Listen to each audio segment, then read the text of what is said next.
Assalamualaikum warahmatullahi wabarakatuh. Perkenalkan, saya Yesi Widya dari mahasiswa PPL UMS. Di sini saya akan memberikan materi tentang laporan keuangan sederhana. Sebelum kita memulai pembelajaran pada pertemuan kali ini, lebih baik kita mengucapkan basmalah bersama-sama. Bismillahirrahmanirrahim. Selanjutnya kita masuk materi baru ya. Untuk materi selanjutnya itu penyusunan laporan keuangan. Nah, kalian kan udah kelas 12, jadi udah nggak asing lagi sama pencatatan laporan keuangan. Nah, untuk laporan keuangan sendiri itu kan terdiri dari neraca, laporan laba rugi, laporan perubahan modal, dan lain sebagainya. Nah, bentuknya itu ada dua, ada bentuk T atau sekontro, dan bentuk stafel. Ada yang masih ingat nggak bentuk T itu yang gimana? Bentuk apa, Bu? Bentuk T, sekontro. Itu yang atas ke bawah. Bawah kan? Oke ya. Karena susunannya berbentuk sebelah menyebelah dengan kelompok harta aktif sebelah kiri atau utang serta modal di sebelah kanan. Ya. Terus kalau bentuk stafel? Karena berbentuk susunannya berurutan dari atas ke bawah secara berurutan. Nah, sekarang kita masuk ke analisis laporan keuangan. Ada yang tahu nggak analisis laporan keuangan itu apa? Analisis laporan keuangan merupakan suatu metode atau teknik yang digunakan untuk melakukan pemeriksaan menyeluruh terhadap laporan keuangan. Jadi, analisis laporan keuangan adalah penilaian mengenai keberlanjutan, stabilitas, dan keuntungan yang diperoleh suatu bisnis atau proyek.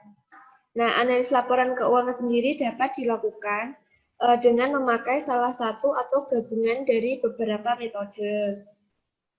Nah, di sini kan ada beberapa contoh analisis seperti analisis rasio, analisis common size, dan lain sebagainya. Sekarang kita masuk lagi ke materi. Materi selanjutnya itu laporan laba rugi.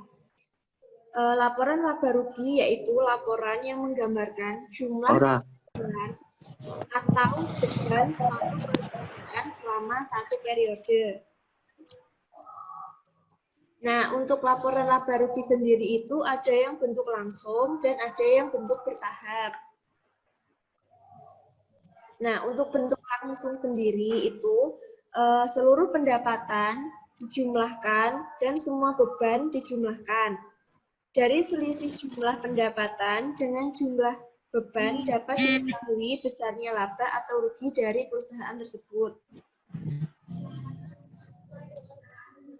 Untuk bentuk bertahap sendiri, laporan laba rugi diadakan pengelompokan. Jadi nanti dikelompokkan dulu atas jenis pendapatan dan jenis beban.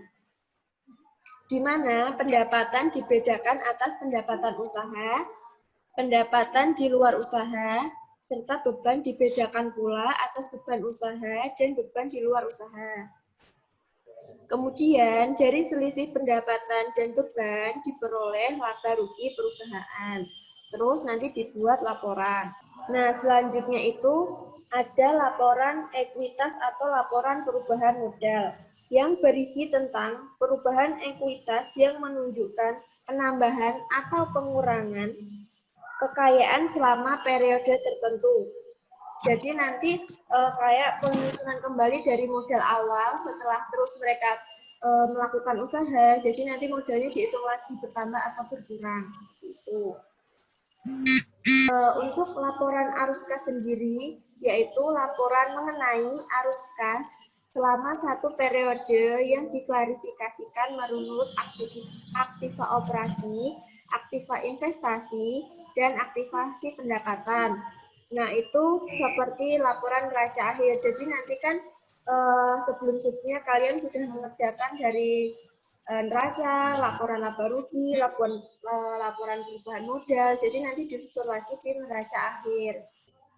Untuk analisis laporan keuangannya tadi kan ada analisis rasio, ada analisis common size, ada analisis to point. Nah, untuk analisis rasio ada yang tahu nggak? Analisis rasio itu apa?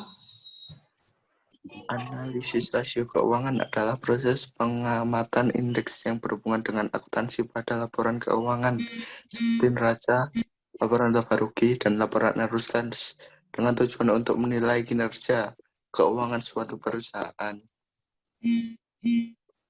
Analisis rasio keuangan atau finansial rasio adalah suatu alat analisis yang digunakan oleh perusahaan untuk menilai kinerja keuangan berdasarkan data perbandingan masing-masing pos yang terdapat di laporan keuangan, seperti laporan neraca, rugi atau laba, dan arus kas dalam periode tertentu. Karena pertemuan hari ini materinya cuma sedikit, jadi nanti saya kasih latihan soal. Kalian nggak harus, maksudnya kalian dikerjakan dulu sebisanya, nanti kalau nggak tahu baru ditanyakan ke saya. Jadi kalian berusaha dulu, nanti soalnya di Google Classroom, dikirimin di Google Classroom juga ya. Kalian ngerjainnya boleh ditulis tangan, boleh juga diketik di Word, ataupun di Excel, terserah. Tinggal kalian enaknya gimana, kalau mau diketik di Word ya nggak apa-apa, mau ditulis tangan nggak apa-apa, mau ditaruh di Excel nggak apa-apa.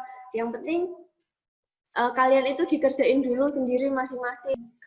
Demikian pertemuan kita pada hari ini, kurang lebihnya saya mohon maaf. Jangan lupa untuk dipelajari pertemuan minggu yang akan datang. Mari kita akhiri pertemuan kali ini dengan bacaan hamdalah bersama-sama. Alhamdulillahirabbil alamin. Wassalamualaikum warahmatullahi wabarakatuh.